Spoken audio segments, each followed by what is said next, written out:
The market is down, but your production doesn't have to be. Hey, gang, welcome back to Loan Officer Freedom, number one podcast in the country for loan officers with your host, Carl White. Hey, let me ask you a quick question.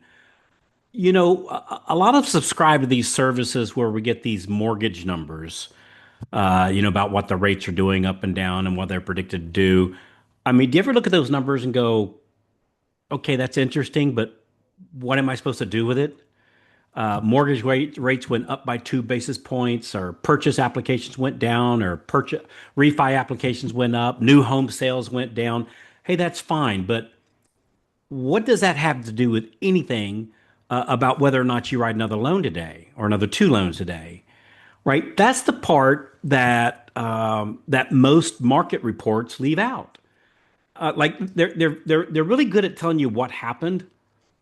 They don't tell you what to do next, though. And frankly, I'm going to tell you right now, like, don't ever send those numbers to your borrowers.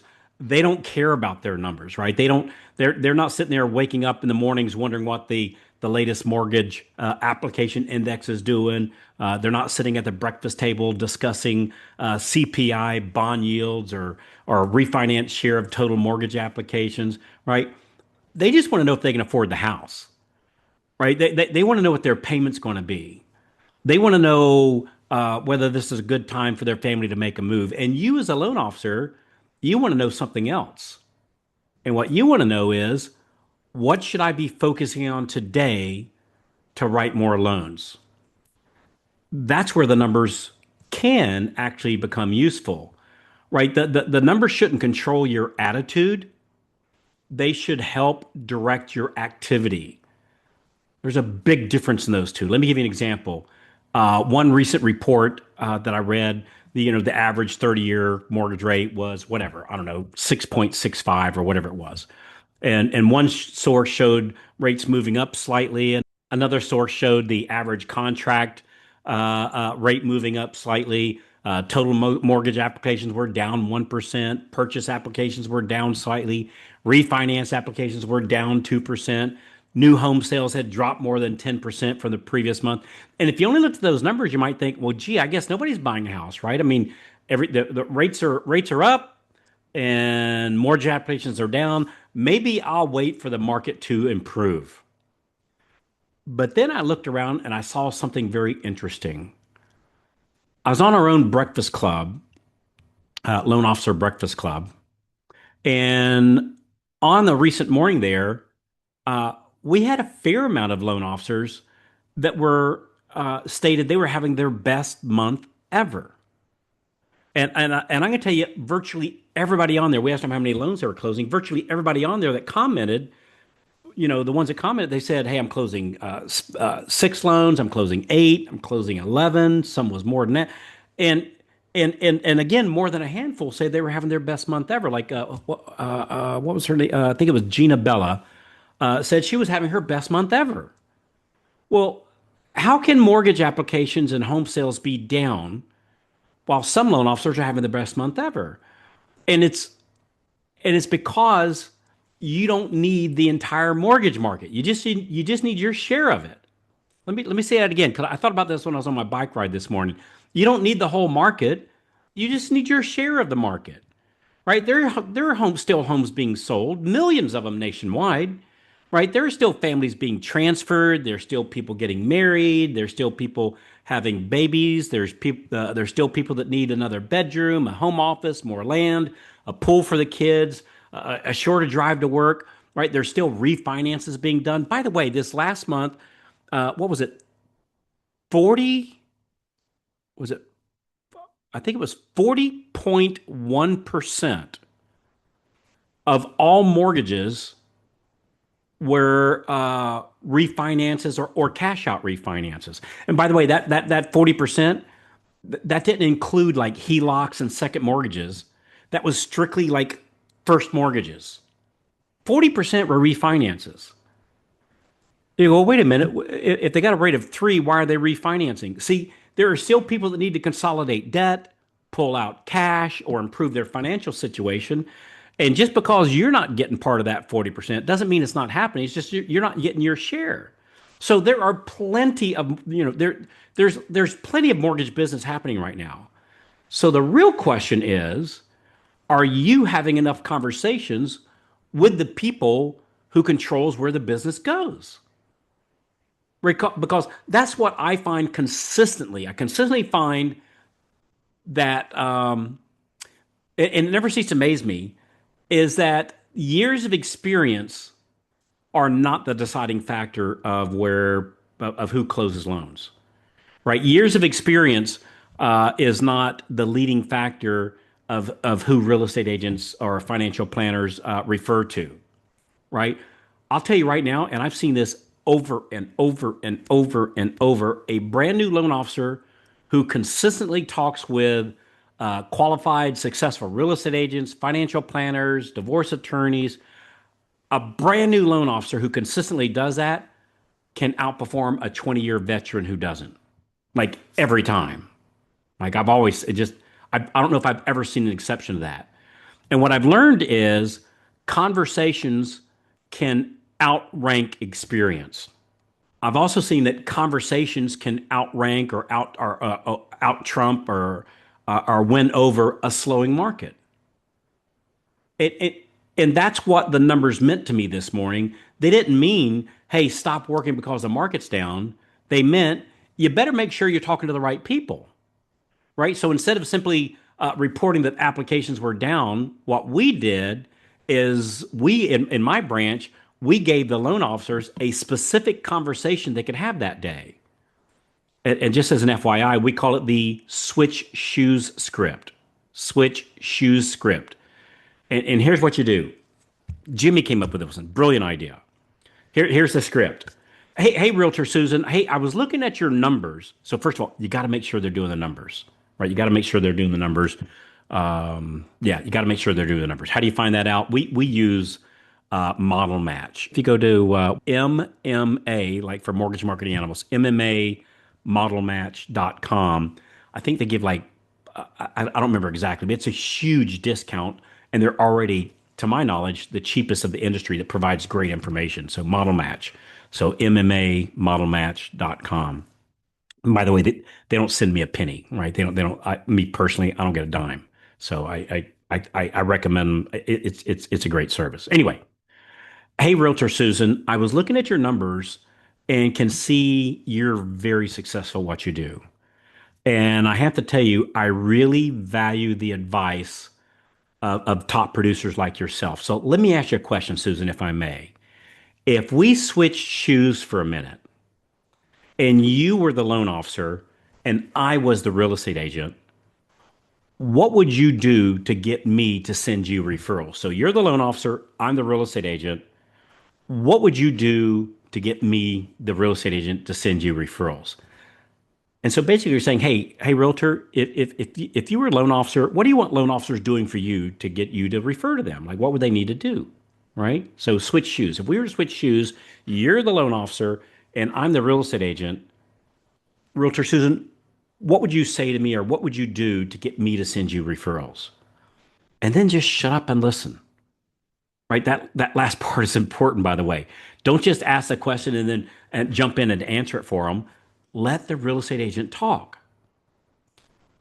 And what you'll find is they're very likely to tell you exactly what they want from a loan officer, just in a different way, right? They might tell you they want better communication. They might say, and by the way, they might tell you things. They go, "Hey, I'm going to pass on this one."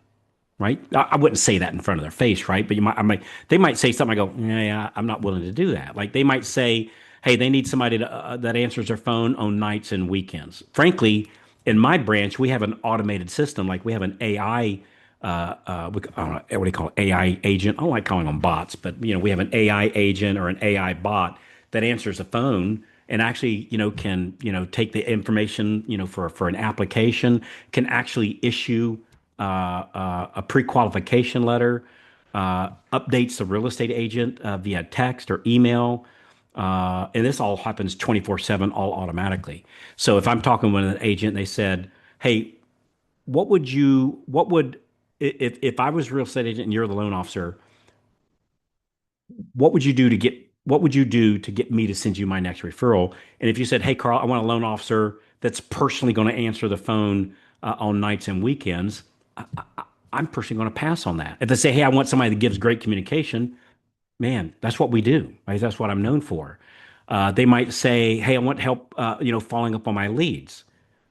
Man, I mean, I can tell you right now, we are the master of that. Like we help real estate agents close a lot more of their leads, and it's like free money to them. They don't need to spend more time marketing. They don't need me to pay for the Zillow leads. We'll just help them convert the leads that they already have, right? You're going to find like the struggle bunnies are the ones that need like the not always, but typically the struggle bunnies, the low producers. They go, hey, I need more leads. Most of the time, real estate agents don't need more leads. They need help converting the leads that they already had.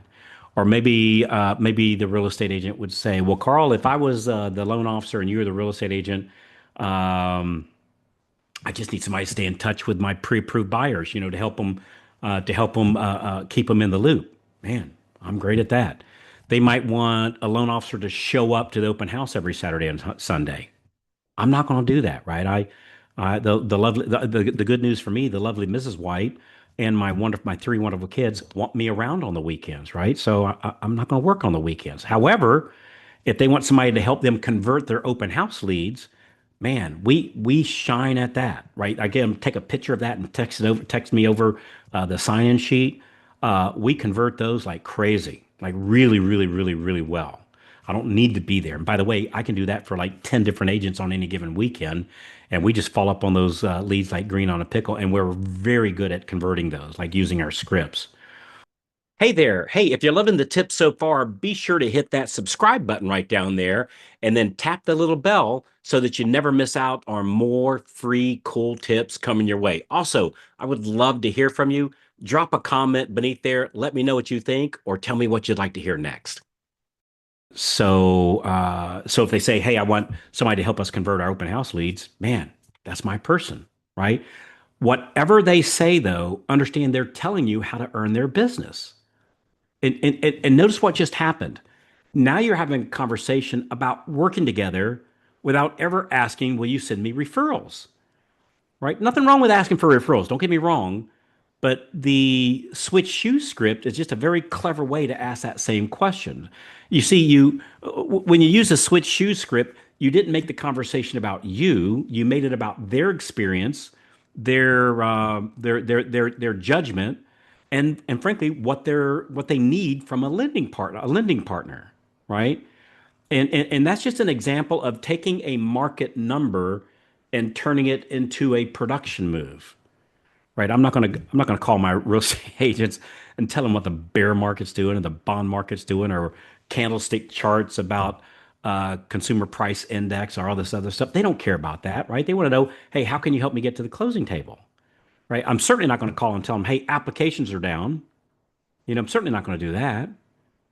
Right. And we're certainly not going to just sit around and wait for the phone to ring, right? That's probably not going to work out for us very well. I've tried that in the past. Trust me, sitting around waiting for the phone ring doesn't work very well at all. And what it means, and what all this stuff means is that the loan officer who makes more offers, who has more conversations. And I'm not talking about, well, gee, Carl, I send out a video every week. All right, nothing wrong with doing that. In fact, there's a lot of right things about doing that. But before you even do that, make sure you're actually having actual conversations, right? Sometimes I think we try to automate things so much that we lose the fact that people want to have actual conversations. All right. So I can tell you right now that loan officers who make more offers to have actual conversations are always going to get a larger share of the available business, right? That's useful information to have, right? The number itself of what the applications to do, that doesn't write alone.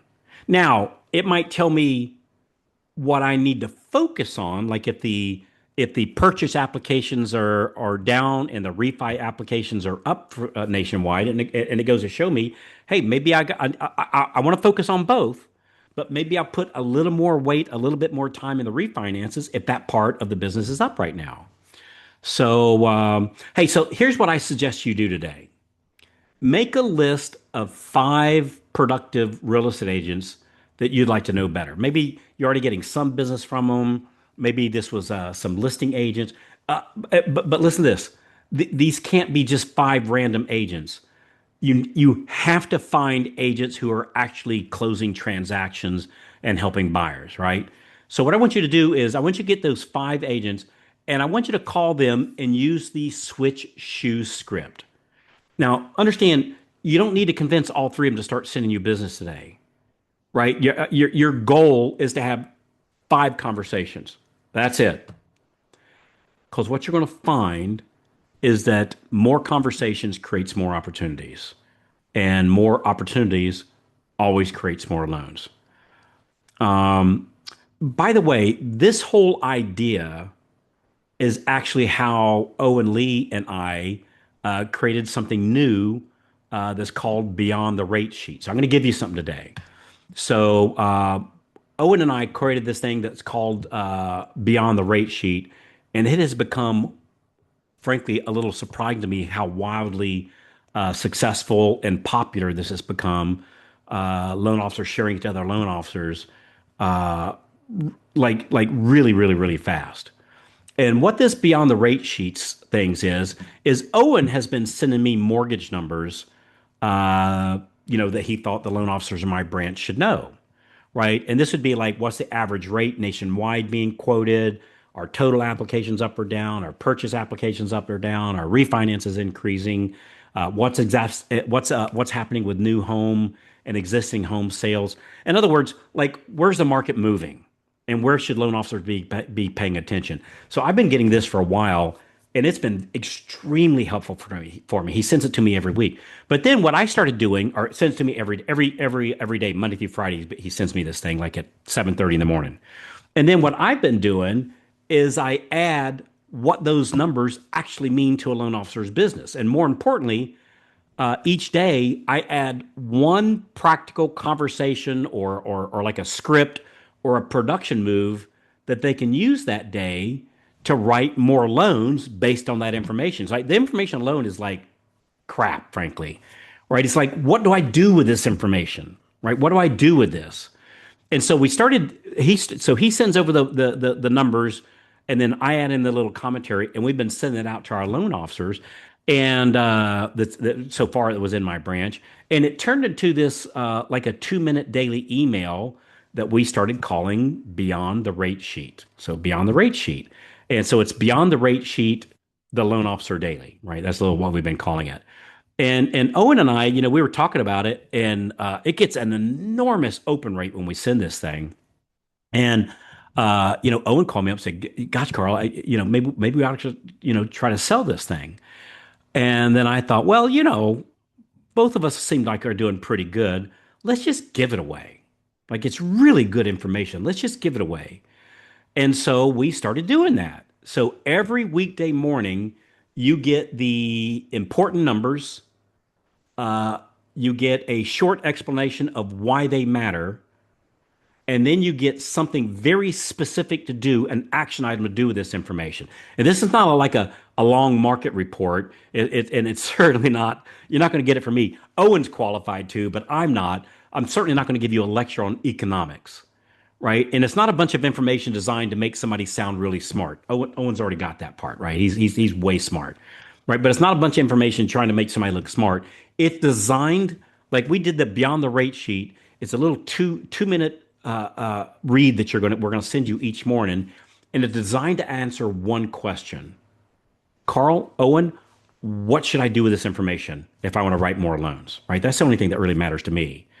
So if you'd like to receive it free every weekday morning, just go to beyondtheratesheet.com, beyondtheratesheet.com, beyondtheratesheet.com.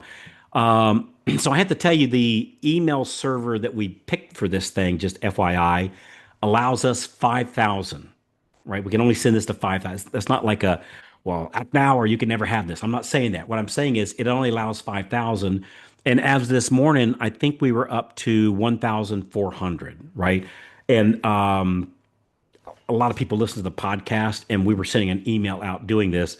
My suspicion is we'll be the 5,000 pretty quickly, and we'll either have to scramble and look for a new email server, or, you know, maybe 5,000 is the right number. I don't know. We'll kind of play that by ear. But go to beyondtheratesheet.com and get on the on the beta list to get this thing. And for as long as we're doing this, I plan on doing it for a long time. Who knows? But as long as we're doing this thing, you can have it. Like we'll send it to you every morning. So beyondtheratesheet.com, no charge. You'll be if we do end up charging for it, which may be, I don't know. I have to play that by ear. Maybe we can do sponsorship. I don't know. We're going to play that by ear. But you in the beta group, you'll that won't apply to you. Like you'll get it in perpetuity at no charge. Takes about 2 minutes to read. But I tell you, I think it's very likely to give you the one conversation worth having that day. And one thing to always remember: the market does not dictate your income. The market does not dictate your income, your marketing does, right? Your conversations do, your follow up does. And more importantly, what you actually do today does. So keep that in mind. BeyondTheRateSheet.com, go right now, subscribe to that, and you can opt out anytime you want. I don't know why you would. It's really good information, and we're pretty proud of it. And the open rate is like just gosh, it might be the highest open rate of anything big we've ever done. It really I thought it was just kind of an okay idea, but come to find out, it's at a time where people really need the information. I don't just need to know what the numbers are. Tell me what to do with this, and that's what we do every day. So beyondtheratesheet.com. All right, I think that's it. So hey, take action. Get the beyond you get your daily read with it beyond the rate sheet and go use that switch shoes script. That's working out for us really well. And don't tell Jimmy how smart he is. If you see Jimmy, tell him, hey, Carl told us about this great idea that he came up with, and he'll love that. But he's the one that came up with the script, and I just love that. So anyway, all right. I've rambled on enough. So thanks again. We'll see you inside the daily read. I look forward to sending that to you every day. And we'll see you on the next episode of Loan Officer Freedom. Bye bye.